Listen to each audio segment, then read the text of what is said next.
សួស្តីភាពតានតឹងកំពុងកើនឡើងម្ដងទៀតនៅតំបន់ហិមាល័យដែលចិននិងឥណ្ឌានៅតែជាប់ពាក់ព័ន្ធនឹងវិវាទព្រំដែនយូរឆ្នាំមួយអ្វីដែលចាប់ផ្ដើមជាការអភិវឌ្ឍស្ថាបត្យកម្មឥឡូវនេះបានទាក់ទាញកងទ័ពជាន់ខ្ពស់ចូលរួមដោយបង្កើនការព្រួយបារម្ភថាស្ថានភាពនេះអាចបណ្ដាលឲ្យកើតមានការឡើងកម្រិតលើសពីការផ្ទុះផ្ទាត់ការទូតសញ្ញាទ័ពពីឥណ្ឌាម៉ោង 0:41:40 ដែលប៉ុន្មានថ្ងៃចុងក្រោយនេះមេដឹកនាំយោធាឥណ្ឌាបានចូលរួមយ៉ាងច្បាស់លាស់ជាងមុនក្នុងវិវាទនេះពេលបញ្ជាការជាន់ខ្ពស់បានបញ្ជាក់ឡើងវិញថាទស្សនៈរបស់ទីក្រុងញូដេលីគឺកិច្ចព្រមព្រៀងព្រំដែនមុនដែលពាក់ព័ន្ធនឹងចិននិងប៉ាគីស្ថានមិនមានសុពលភាពផ្នែកច្បាប់ទេពីមើលពីមុំឥណ្ឌាក្នុងពេលតែមួយ officials ឥណ្ឌាបានពិពណ៌នាថាស្ថានភាពបច្ចុប្បន្នមានភាពស្ងប់ស្ងាត់ប៉ុន្តែខ្សោយងាយរងគ្រោះ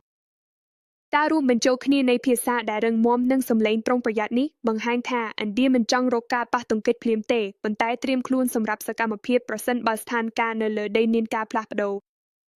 ហេតុអ្វីបានជាប្រវត្តិសាស្ត្រសំខាន់កត្តាឆ្នាំ2020ម៉ោង 1:42:40ទាំងពីរភាគីនៅតែមានឥទ្ធិពលយ៉ាងខ្លាំងពីអនុស្សាវរីយ៍នៃការប៉ះទង្គិចស្លាប់មនុស្សនៅភាគខាងកើតឡាដាក់ក្នុងឆ្នាំ2020ហេតុការណ៍ទាំងនោះដែលបណ្ដាលឲ្យមានជនរងគ្រោះពីទាំងពីរភាគីត្រូវបានបន្តដោយការចរចារយៈពេលវែងរវាងយោធានិងការដកយោធាផ្នែកខ្លះ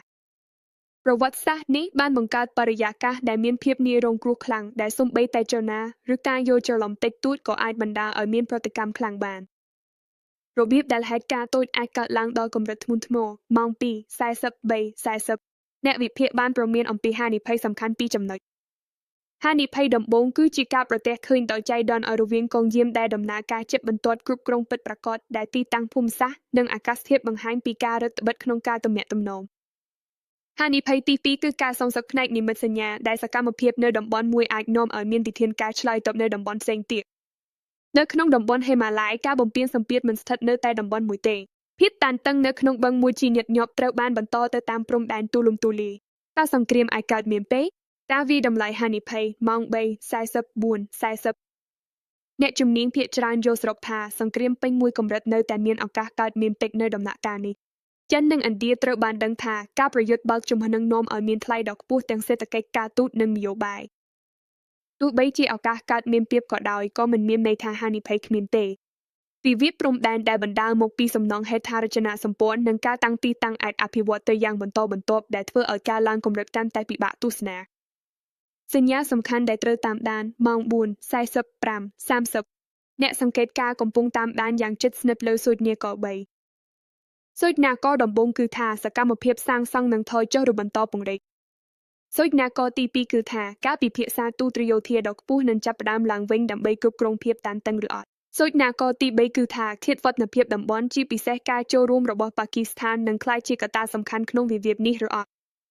កត្តាទាំងនេះនឹងកំណត់ថាស្ថានភាពនឹងមានស្ថិរភាពឬនាំឲ្យបន្តទៅទីដែលគ្រោះថ្នាក់កាន់តែខ្លាំងសេចក្តីសន្និដ្ឋានការប្រកួតប្រជែងស្មុគស្មាញប៉ុន្តែធ្ងន់ធ្ងរម៉ោង 5:36:00 នៅមូលដ្ឋានរបស់វិវាទនេះមិនមែនស្ដីពីការបាញ់ប្រហារទេប៉ុន្តែស្ដីពីការត្រួតត្រាការចូលដំណើរការនិងឥទ្ធិពលរយៈពេលវែងនៅតំបន់ព្រំដែនដែលមានវិវាទផ្លូវនិងហេដ្ឋារចនាសម្ព័ន្ធអាចផ្លាស់ប្ដូរពិតភាពនៅលើដីយ៉ាងស្ងៀមស្ងាត់នៅទីនេះវិវាទមិនចាប់ផ្ដើមដោយអាវុធទេវាចាប់ផ្ដើមដោយការសាងសង់នៅផ្នែកខាងមុខការសម្រេចចិត្តដែលធ្វើនៅឆ្ងាយពីទីសមរភូមិអាចកំណត់ថាភ្នំហេម៉ាឡាយានឹងនៅតានតឹងឬនាំឲ្យកាន់តែជិតវិបត្តិសូមអរគុណសម្រាប់ការទស្សនា